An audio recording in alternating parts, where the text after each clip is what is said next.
Jimmy Dykes joining us now. Jimmy, let's start with Jeff Long's tenure at Arkansas going back to 2008. Just your thoughts on just everything that he's been able to accomplish on the Hill.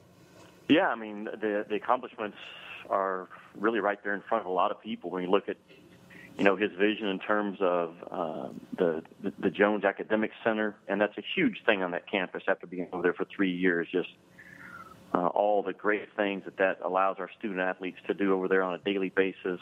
That took a lot of work, a lot of vision, a lot of effort to roll up the sleeves and get that thing done. And then the upgrade in the basketball practice facility, not an upgrade, but getting that building bought as well. And now the vision, you're seeing it going up there at Razorback Stadium. So, I think he did really an unbelievable job in terms of the facilities and keeping pace with what is going on across the country. They've done a lot of wins over there, and a lot of those other sports that we don't talk near enough about.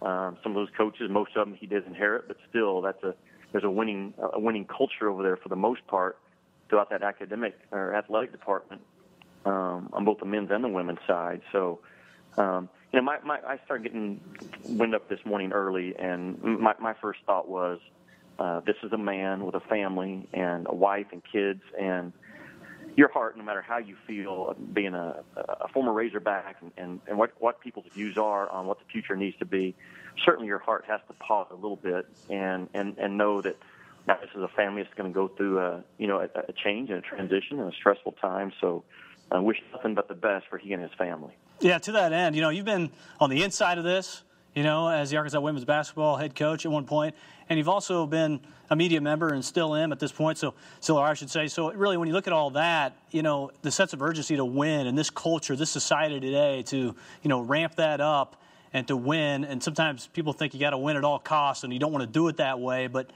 what has that been like, just kind of being involved with that? Well, you have to win, I mean, that's why coaches are hired. And they're hired to do it the right way and win in a lot of areas. But ultimately, especially when you're an SEC school and football drives every school in this conference is a football-driven school. And when that football program is just not quite at the trajectory that Arkansas fans want it to be, then things start looking uncertain. And you read Chancellor Steinmetz's statement today about just over the past year that he felt like Jeff Long lost the support of many fans and alumni and key supporters and members of the university leadership. And when that starts happening, then Chancellor Steinmetz probably obviously felt like we're ready for a new direction. So that being my alma mater sitting over there, I start automatically thinking about now's an opportunity to get better. That's how you have to look at it. Because Arkansas, as we all know that live here, is a very unique, fabulous program in so many ways, unique in terms of the fan base that this entire state should be united around, but it's not right now. It's not. It is a fractured fan base for different reasons, different things that have occurred, different decisions that have been made. Central Arkansas does no longer look at Northwest Arkansas and the Hill with the same love and affection and all those things that it did 15, 20 years ago, and that has to get back. And there's multiple ways you can do that, but the Arkansas program is unique, and I tell people that all the time. That's why I chose to live here the entire time I worked for ESPN and continue to live here now today, although I'm no longer the Arkansas coach, because it's a terrific place. So I think now you look at the future, and what the future should have is someone in that seat that understands the Razorback fan base, understands the importance of this program, the blue-collar mentality that it has always been built on, ideally someone that bleeds Razorback red. That's where it seems to me like Arkansas sports have always had the most success, is when Razorbacks are in charge.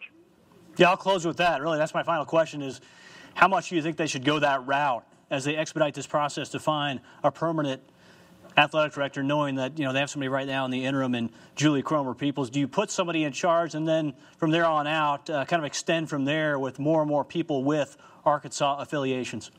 Sure. I mean, you have to have someone in charge on a day-to-day basis, and I'm sure Julie Cromer will do a very good job on the interim basis. Chancellor's already said they're going to form a search committee, but I think high on that list would have to be someone that understands this unique Razorback family, because ultimately that's what it is. And it's not like that in very few, if any, other states at all, because families are divided between the Auburn and Alabama family and the Mississippi State family and all the schools in Texas A&M. It's not like that in Arkansas. It's not a knock against Arkansas State and Little Rock and UAPB, but this is the Razorback state. And if they can hire someone that understands that and sees the vision of that and how that needs to look going forward, you can fill in around that person with your fundraisers and compliance people, and all those things are in place over there. But that vision of what this program needs right now, I would think, is going to be high on the list for Chancellor and that selection committee. Jimmy Dykes, as always, appreciate the time. Thank you. Hey, Drew, anytime. All right. Thanks, Jimmy.